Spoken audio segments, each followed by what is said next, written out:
बच्चों, आज हम पढ़ेंगे आपकी क्षितिज पुस्तक के गद्य खंड के पाठ प्रेमचंद के फटे जूते, जिसके लेखक हैं हरिशंकर परसाई। हरिशंकर परसाई जी का जन्म 22 अगस्त 1924 को मध्य प्रदेश के इटारसी के पास जमानी नामक ग्राम में हुआ था। हिंदी के इस यशस्वी व्यंग्यकार का निधन 10 अगस्त 1995 ईस्वी को हो गया। हिंदी के व्यंग्य लेखकों में इनका नाम अग्रणी है। परसाई जी की कृतियों में हंसते हैं, रोते हैं, जैसे उनके दिन फिरे, रानी नागफनी की कहानी, तट की खोज, तब की बात और थी, भूत के पांव पीछे, बेईमानी की बरत, पगडंडियों का जमाना, सदाचार का तावीज, शिकायत मुझे भी है और अंत में वैष्णव की फिसलन, तिरछी रेखाएं,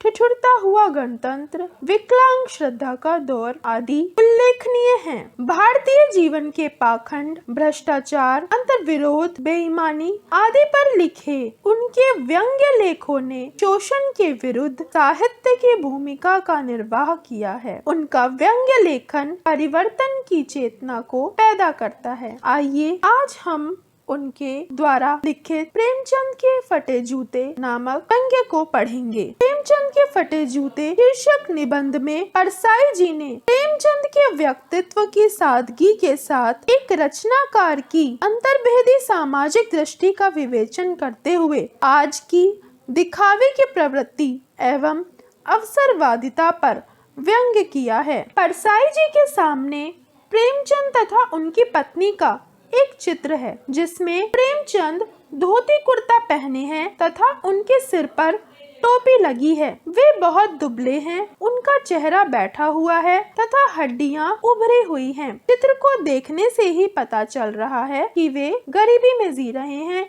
निर्धनता में जी रहे हैं। वे कैनवस के जूते पहने हैं जो बिल्कुल फट चुके हैं, जिसके कारण ढंग से बंध भी नहीं पा रहे हैं।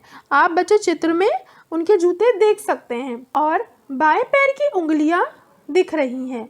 उनकी ऐसी हालत देखकर लेखक को चिंता है कि यदि ये जो प्रेमचंद जी बैठे हुए हैं कि जब फोटो खिंचवाते समय उनकी ऐसी स्थिति है तो वास्तविक जीवन में उनकी कैसी स्थिति रही होगी। फिर उन्होंने सोचा कि प्रेमचंद कहीं दो तरह का जीवन जीने वाले व्यक्ति तो नहीं है, किंतु उन्हें दिखावा तो पसंद ही नहीं था, अतः उनके घर की और बाहर की जिंदगी एक सी रही होगी। फोटो में दिख रही और वास्तविक स्थिति में कोई अंतर नहीं रहा होगा। अभी तो इतने निश्चिंत होकर और लापरवाही से फोटो में बैठे हैं। वे सादा जीवन, उच्च विचार रखने में विश्वास रखते थे, गरीबी से दुखी नहीं थे। प्रेमचंद जी के चेहरे पर एक मुस्कान देखकर लेखक हैरान थे। वे सोचते हैं कि प्रेमचंद ने फटे जूतों में फोटो खिंचवाने से मना क्यों नहीं कर दिया। फिर लेखक को लगा कि शायद उनकी पत्नी ने जोर दिया होगा,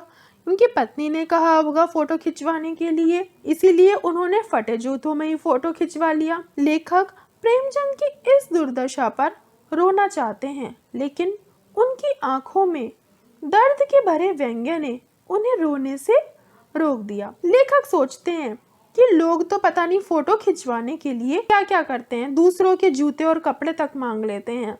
फिर प्रेमचंद ने फोटो खिंचवाने के लिए किसी और के जूते क्यों नहीं मांगे। लेखक कहते हैं कि लोग सुंदर फोटो इसलिए खिंचवाते हैं कि वो सबको अच्छा लगे। फोटो खिंचवाने से पहले इत्र भी लगाते हैं। इत्र तो ऐसे लगाते हैं कि जैसे फोटो से खुशबू आएगी। लेखक कहते हैं कि मेरा भी जूता फट गया, लेकिन वह ऊपर से ठीक है। मैं पर्दे का ध्यान रखता हूँ। पर्दे मतलब कि दूसरों से छिपाने का ध्यान रखता हूँ कि फट गया है, लेकिन वो किसी को दिखता नहीं है, मुझे पता है कि वो फट गया है। मैं अपनी उंगली को, लेखक कहते हैं कि मैं अपनी उंगली को बाहर नहीं आने देता। मैं इस तरह फटा जूता पहनकर फोटो तो कभी नहीं खिंचवाता जैसे प्रेमचंद ने खिंचवाया।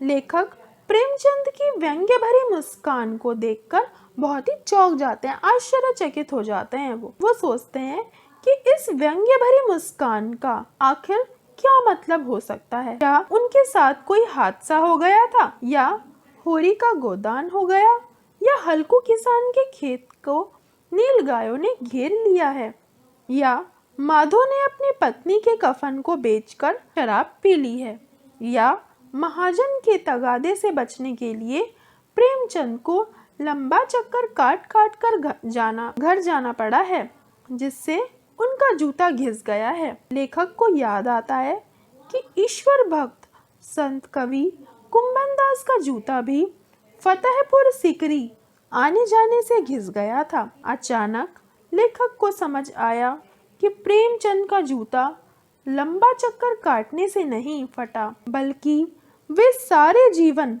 किसी कठोर वस्तु को ठोकर मारते रहे।